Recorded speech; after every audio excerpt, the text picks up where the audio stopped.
उदासीनता हृदय का ऐसा भाव है जहां हमें किसी बात में रुचि नहीं रहती। हम कोई कार्य करने के लिए उत्साहित नहीं होते।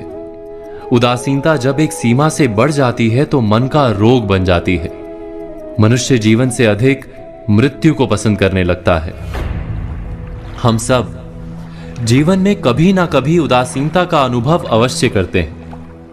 मन निराशा से भर जाता है और हम कार्य का त्याग कर बैठते हैं। अधिकतर हमारी उदासीनता कुछ समय के लिए ही होती है, इसलिए उससे होने वाली हानि को हम पहचान नहीं पाते।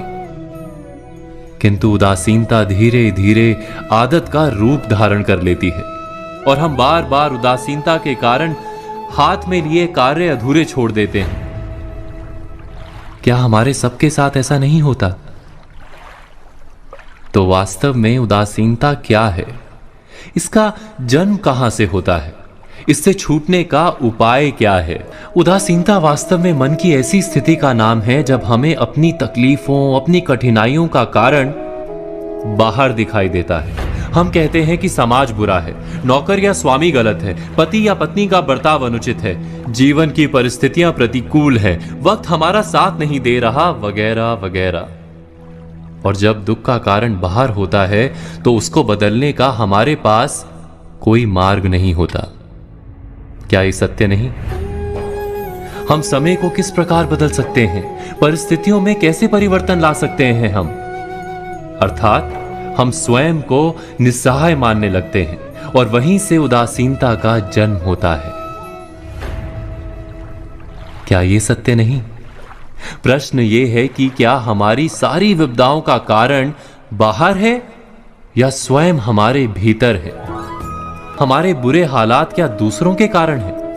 क्या हमारा परिवार हमारा शत्रु है? क्या समाज दुश्मन है? या हमारी परिस्थितियां हम स्वयं निर्मित करते हैं? विचार कीजिए। पतझड़ में पत्ते गिरा देने वाली ठंड क्या वृक्ष के साथ दुश्मनी कर रही है? नहीं, ऋतु चक्र तो अपना कार्य करता है। उसे पेड़ के साथ ना दुश्मनी है ना दोस्ती। ऋतु चक्र के अनुकूल हो जाना वृक्ष का कर्तव्य है। ठीक वैसे ही समाज कभी किसी व्यक्ति का ना मित्र होता है ना शत्रु। समाज को जिससे लाभ मिलता है समाज उसका मित्र बन जाता है। अर्थात समाज प्रतिकूल तब बनता है जब हम समाज के प्रतिकूल बनते हैं। वैसा ही व्यक्तियों के बीच में भी होता है। हम जिसे प्रेम करते हैं वो हमें प्रेम देता है, हम जिसे लाभ देते हैं वो हमें लाभ देता है। हमारे हालात बदलने के लिए हमें स्वयं अपने आप में परिवर्तन करना पड़ता है। इतना समझ लेने पर स्वयं में परिवर्तन करना कठिन नहीं। अर्थात जीवन में उदासीनता का कोई कारण ही नहीं, केवल अपने आप में परिवर्तन करना पर्याप्त है। अवश्य विचार कीजिएगा, चिंतन कीजिएगा, मनन कीजिएगा।